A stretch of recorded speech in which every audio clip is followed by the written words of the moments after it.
P T I کے ساتھ زیادتی ہوئی ہے، سپریم کورٹ کی ججمنٹ کو مس انٹرپریٹ کیا گیا، لہٰذا یہ سیٹیں ان کو ملنی چاہیے۔ 99% اس بات پہ اتفاق ہے، متناسب نمائندگی کا اصول یہی ہوتا ہے کہ جس کا جتنا حصہ ہے، جتنی سیٹیں ہیں، اسی حساب سے ان کو کیلکولیٹ کر کے سیٹیں دی جائیں۔ ریزرو سیٹوں والا آپ کی جماعت وہ لے کے گئی، سنی اتحاد کونسل بھی وہاں پہ اپنا کیس پلیڈ کرتی رہی۔ اب یہ چیزیں کہاں پہ جاتی ہوئی آپ کو نظر آ رہی ہیں؟ اوبیسلی معاملہ تو سب جوڈس ہے، لیکن جو آپ نے کارروائی دیکھی، آپ کو لگتا ہے ہوپ فل ہیں آپ لوگ کہ آپ کو کوئی سیٹیں مل جائیں گی؟ دیکھیں، اس میں 2-3 قسم کی جو باتیں سامنے آئی ہیں نا، ایک تو یہ ہے کہ جی ہائی کورٹ کا فیصلہ برقرار رکھا جائے، جس میں قاضی صاحب جس کو لیڈ کرتے ہوئے نظر آتے ہیں، ایک یا 2 جج یا 3 جج ایسے ہو سکتے ہیں،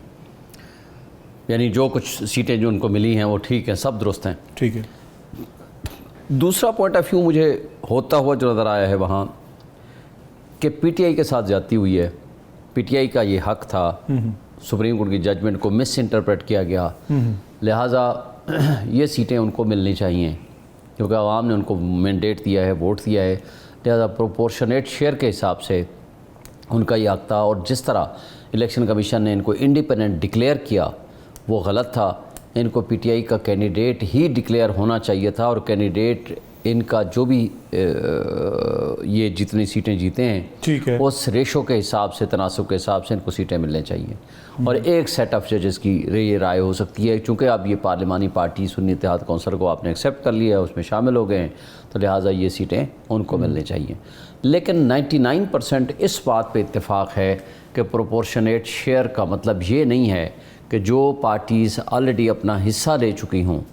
اور جس کو کہتے ہیں نا، بلکہ جسٹس جمال مندوخیل صاحب نے فارسی کا وہ مقولہ بھی یاد کرایا، حصہ بقدر جثہ۔ متناسب نمائندگی کا اصول یہی ہوتا ہے کہ جس کا جتنا حصہ ہے، جثہ ہے، اس کو حصہ دیا جائے، جتنے ووٹ پڑے ہیں، جتنا پروپورشنیٹ شیئر ہے، جتنی سیٹیں ہیں، اسی حساب سے ان کو کیلکولیٹ کر کے سیٹیں دی جائیں۔ ایز اے قانون دان بریفلی آپ بتائیے کہ جو کیس پلیڈ کیا ہے سنی اتحاد کونسل نے اور پاکستان تحریک انصاف نے، آپ اس سے مطمئن ہیں کہ جج صاحبان مطمئن ہو گئے ہوں گے؟ جی، میرا خیال ہے کہ وہ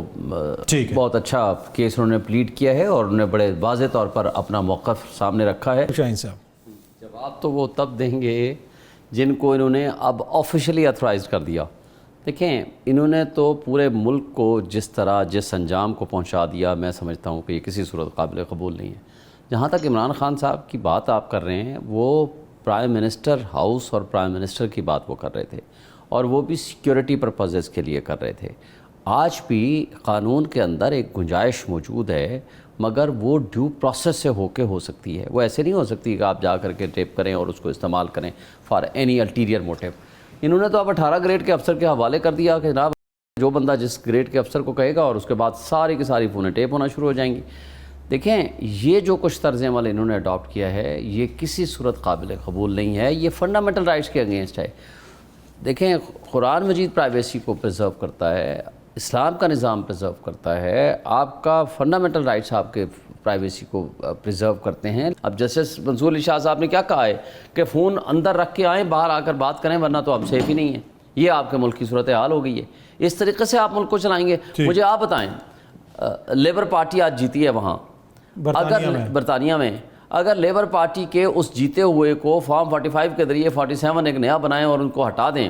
پرانی پارٹی کو اٹھا کر کے مسلط کر دیں، باقی بندوں کو، ورکرز کو اور جیتے ہوئے لوگوں کے خلاف پرچے دھڑا دھڑ دہشت گردی اور غداری کے درج کر دیں،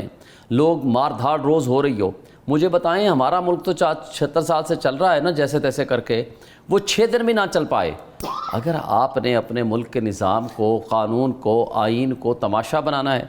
ملک میں جمہوریت کو ایک ڈھکوسلا بنانا ہے، جمہوریت کا آج کیا حال ہے؟ آج میں بیٹھا ہوں آپ کے سامنے 1,05,000 ووٹ لے کے، یہاں میں باہر بیٹھا ہوں، جس نے 50,000 ووٹ نہیں لیے وہ اندر بیٹھا ہوا ہے۔ جہاں تک مقدمات کا تعلق ہے، جب آپ کی حکومت تھی، جس طرح کا مقدمہ رانا ثناء اللہ صاحب پہ ہوا اور شہریار آفریدی صاحب آ کے اس وقت جو ہے قسمیں کھاتے تھے، اب کہتے ہیں ہمیں پتہ نہیں ہے، تو یہ بڑا ضروری ہے کہ جب آپ اقتدار میں ہوں تو اس وقت بھی پھر آپ لوگوں کو یہی موقف ہونا چاہیے، اس وقت پھر قادر مندوخیل یا علی گور بلوچ صاحب کے اوپر جھوٹے مقدمے نہیں ہونے چاہیے۔